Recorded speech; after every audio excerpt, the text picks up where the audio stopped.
ہم میں سے ہر کوئی جانتا ہے کہ آئنسٹائن وہ دنیا کا وہ شخص تھا جس کا دماغ سب سے زیادہ کام کرتا تھا، اور وہ شخص تھا جو ہر وقت کوئی نہ کوئی کام کرتا رہتا تھا، نئے تجربات کرتا رہتا تھا، نئی دنیا بنانا چاہتا تھا۔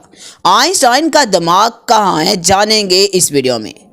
1955 میں ان کی موت کے بعد ان کے دماغ کو ان کے جسم سے ہٹا دیا گیا اور ان کے دماغ کو 240 ٹکڑوں میں کاٹا گیا اور آہستہ آہستہ اسے دنیا بھر کے تمام سائنسدانوں میں تقسیم کر دیا گیا۔ لیکن آئنسٹائن کا دماغ اب بھی کہاں ہے، جانیں گے اس ویڈیو میں۔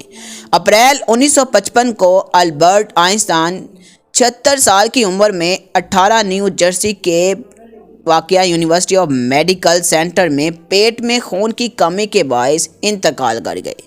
ان کی خواہش کے مطابق افسانوی طبیعت کو سپرد کر دیا گیا اور ان کی راکھ کو نامعلوم مقام پر بکھیر دیا گیا۔ سوائے ان کے دماغ کے ہر چیز کو بکھیر دیا گیا اور سوا بنا دیا گیا۔ لیکن آئنسٹائن کی موت کے فوراً بعد وہ شخص جس نے ان جہانی طبیعت دان کے پوسٹ مارٹم کی نگرانی کی تھی اسے اس کے سپرد کر دیا گیا۔ تھامسن اسٹولز ہاروی نامی پرسن ہسپتال کے پیتھولوجسٹ نے آئنسٹائن کے دماغ کو اس کے جسم سے نکالا، پھر اسے 240 بلاکس میں کاٹا اور زیادہ تر محفوظ شدہ ٹکڑوں کو اپنے ذاتی قبضے میں رکھا، اور 40 سال سے زیادہ عرصے کے مطابق آج بھی اسے 170 بلاکس کو سینٹر آف پریزنٹیشن یونیورسٹی میں واپس کر دیا گیا، جہاں انہیں تالے اور چابی کے محفوظ حصے میں رکھا گیا تاکہ کوئی شخص وہاں تک نہ جائے۔ آئنسٹائن کے دماغی بافتوں کے مزید 46 ٹکڑوں کے بارے میں فلاڈیا کے Mutter Museum of Medical History میں نمائش کے لیے رکھے گئے ہیں۔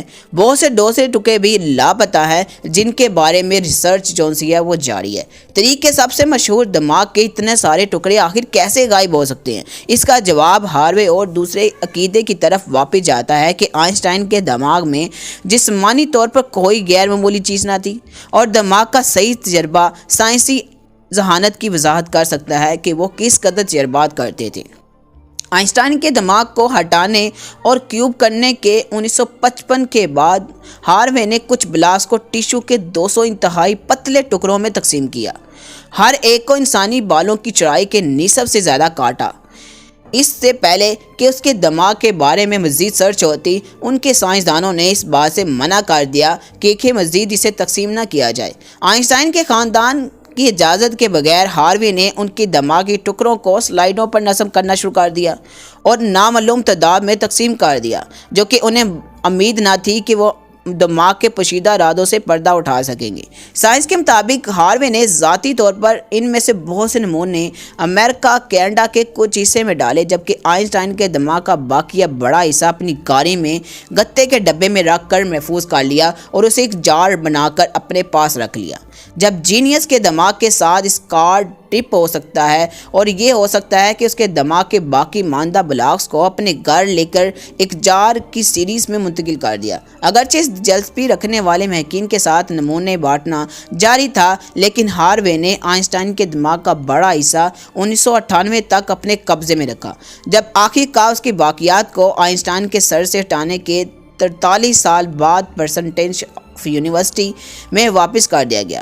BBC کے مطابق آج سائنسدانوں کو صرف اس صورت میں جینیس کے دماغ کو دیکھنے کی اجازت ہے جب وہ میڈیکل سینٹر کو ایک بہت ہی زبردست تصویر فراہم کر سکتے ہیں۔ ناظرین، آئنسٹائن کے دماغ کے رازوں کو روشن کرنے کے ہاروے کی کوشش کچھ بھی تھی، کسی حد تک انہوں نے اس کی تصویریں اور نمونے تقسیم کیے۔ اس کے بعد کئی مطالعات شائع کیے گئے جو پہلی بار 1985 میں سامنے آئے۔ ان مطالعات میں آئنسٹائن کے دماغ کے دائیں حصے کے بارے میں اور اس کے کنٹرول گروپس کے بارے میں مزید بتایا گیا کہ آئنسٹائن کے فرٹن لاب میں ایک اضافی نالی بھی تھی، اور کام کرنے والی یادداشت اور منصوبہ بندی سے وابستہ دماغ کا حصہ نیورون کا زیادہ تر کام کرتا تھا، اور یہ اس طریقے سے کام کرتا تھا کہ 24 گھنٹے کوئی نہ کوئی نیو ریسرچ ڈھونڈتا رہتا تھا۔ ناظرین، آئنسٹائن کے بارے میں آپ کو جان کے کیسا لگا ضرور کمنٹ سیکشن میں بتائیے گا۔ اللہ حافظ۔